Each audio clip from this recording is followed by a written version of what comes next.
ସେଇଥିପାଇଁ ଭକ୍ତ ଦାସଙ୍କ ନେତୃତ୍ୱରେ ରାଜୀବ ପଟ୍ଟନାୟକ ନେତୃତ୍ୱରେ ଆଜି ଆମେ ସମସ୍ତେ ଏକାଠି ସାରୁଜା ଆମର ଭାଇ ଅଛନ୍ତି, ପ୍ରକାଶ ଅଛି, ଆମର ସବୁ ପ୍ରାର୍ଥୀମାନେ ଅଛନ୍ତି, ବ୍ଲକ ସଭାପତି ଭାଷଣ ଦେଇ ସାରିଛନ୍ତି, ଛାତ୍ର କଂଗ୍ରେସ, ଯୁବ କଂଗ୍ରେସ, ମହିଳା କଂଗ୍ରେସ, ସେବା ଦଳ, ମାଇନର କମ୍ୟୁନିଟି ସବୁ ଭାଇ ଭଉଣୀମାନେ ଆମେ ଏକାଠି ଅଛୁ।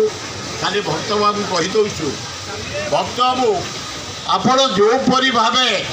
କଂଗ୍ରେସ ଦଳକୁ ତୃଣମୂଳ ସ୍ତରରୁ ଷ୍ଟେଟ୍ ପର୍ଯ୍ୟନ୍ତ ନିଜେ ଖଟିକିରି ଯେଉଁ ଡାକରା ଦେଇଥିଲେ 6 ତାରିଖ 14 ତାରିଖ ରାଜ୍ୟପାଳ ଭବନ ଘେରାଉ ସେ କାର୍ଯ୍ୟକ୍ରମ ସେ ନିଜେ 14 କିଲୋମିଟର ଏ ଉତୁତିଆ ଖରାରେ ଆମ ସାଥିରେ ଆସୁଛନ୍ତି। ସେ ଓହ୍ଲାଇଲା ଦିନୁ କିଛି ଛା ପକେଇ ଏରୋଡ୍ରମରୁ ସିଧା ପୁରୀ ଯାଇଥିଲେ ପୁରା